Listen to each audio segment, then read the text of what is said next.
പക്ഷെ കോടതി വിധിയെ തീർച്ചയായിട്ടും മാനിക്കുന്നു. അതിനെപ്പറ്റി അഭിപ്രായം പറയുന്നത് കോടതി നിന്നയായിട്ടാണ് എനിക്ക് തോന്നുന്നത്. കോടതിക്ക് ശിക്ഷിക്കപ്പെടണം എന്ന് കോടതി മനസ്സിലാക്കിയവരെല്ലാവരും ശിക്ഷിക്കപ്പെട്ടിട്ടുണ്ട്. ആസിഫ് ഒരു കാലത്ത് ശക്തമായ നിലപാടെടുത്തതാണ്, അതിജീവിതയ്ക്കൊപ്പം ഉറച്ചു നിന്നതാണ്. അപ്പൊ ആ ഒരു പിന്തുണ ഇപ്പോഴും പിന്നെ ഏത് സമയത്തും അതിജീവിതനൊപ്പം തന്നെയാണ്. തീർച്ചയായും പിന്തുണയുണ്ട്. ഇപ്പം ശിക്ഷയെക്കുറിച്ച് അല്ലെങ്കിൽ വിധിയെക്കുറിച്ച് ഒന്നും അഭിപ്രായം പറയാനുള്ള ആളല്ല ഞാൻ. തീർച്ചയായിട്ടും അവരോട് സംസാരിച്ചിരുന്നു വിധി വന്ന ശേഷം? ഇല്ല, സംസാരിക്കാൻ കഴിഞ്ഞിട്ടില്ല. ഞാൻ യാത്രയിലായിരുന്നു, നേരെ തൊടുപുഴയിലേക്ക് വരുമായിരുന്നു. അവർ തൽക്കാലം അവർ പ്രതികരിച്ചിട്ടില്ല? ഇല്ല, ആരും പ്രതികരിച്ചിട്ടില്ല. അപ്പൊ തീർച്ചയായിട്ടും അവരുടെ പ്രതികരണം നേരിട്ട് തന്നെ അറിയിക്കുന്നതായിരിക്കും ഞാൻ എന്നിലൂടെ പറയുന്നതിനേക്കാൾ നല്ലത്. അമ്മ പോലും ശക്തമായ ഒരു നിലപാട് പുറത്തിറക്കിയിട്ടുള്ള ഒരു ഫേസ്ബുക്ക് വാർത്താക്കുറിപ്പിൽ കൂടെയാണ് കാര്യങ്ങൾ വിശദീകരിച്ചത് എക്സിക്യൂട്ടീവിന് ശേഷം.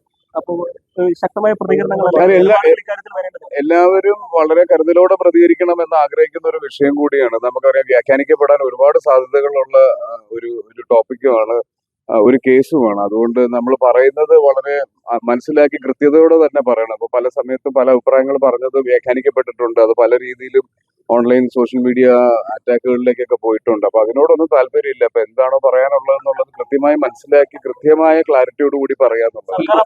ഹയർ അപ്പീൽ സർക്കാർ പോകുന്നുണ്ട്. അപ്പൊ അതിനർത്ഥം പൂർണ്ണമായ നീതി ലഭ്യമായിട്ടില്ല എന്നൊരു റീഡിംഗ് ആ ഭാഗത്തുനിന്ന് ഉണ്ടാവുന്നത് കൊണ്ടായിരിക്കില്ല സർക്കാർ ഇപ്പോൾ ഹയർ അപ്പീൽ പോകാൻ തീരുമാനിക്കുന്നത്? ആയിരിക്കാം. സിനിമയിലേക്കുള്ള തിരിച്ചുവരവിനുള്ള ഒരുക്കങ്ങൾ നടക്കുകയാണ്. ഇപ്പൊ പ്രൊഡ്യൂസേഴ്സിന്റെ അസോസിയേഷനിലേക്ക് തിരിച്ചെടുക്കാനുള്ള അമ്മയിലേക്ക് ഉടനെ തിരിച്ചെടുക്കുന്ന സൂചനകൾ വരുന്നു. എങ്ങനെയാണ് അതിനെ കാണുന്നത്? ആരോപിതനായ സമയത്ത് അദ്ദേഹത്തിന് പുറത്താക്കിയിട്ടുണ്ടെങ്കിൽ ഇത്തരത്തിലൊരു കോടതി വിധി വരുമ്പോൾ അതിനെ വേണ്ട രീതിയിൽ തന്നെ കൈകാര്യം ചെയ്യുക എന്നുള്ളതല്ലേ എല്ലാ സംഘടനകളും ചെയ്യേണ്ടത്. അപ്പൊ ഏകപക്ഷമായ ഒരു തീരുമാനം ആർക്കെതിരെയും എടുത്തിട്ടില്ല. നിങ്ങൾ എടുത്ത ഒരു നിലപാടുണ്ട്, ഞാനന്ന് എക്സിക്യൂട്ടീവ് കമ്മിറ്റിയിൽ ഉണ്ടായിരുന്നതാണ്. അപ്പൊ എടുത്ത ഒരു നിലപാട്, ആ നിലപാടിൽ തന്നെയാണ് ഉറച്ചു നിൽക്കുന്നത്.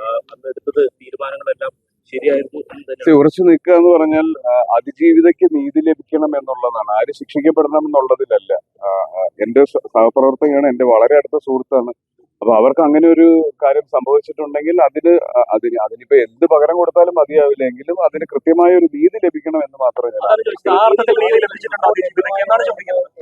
അതിനൊരു അഭിപ്രായം ഞാൻ പറഞ്ഞാൽ കോടതി നിന്നയായി പോകും. കാര്യം കോടതി വിധിച്ചതിനെ പറ്റിയിട്ട് ഞാനൊരു കമന്റ് പറയുന്നത് ശരിയല്ല. അത് കോടതിക്ക് ശരിയെന്ന് തോന്നിയതാണ് കോടതി വിധിച്ചിരിക്കുന്നത്.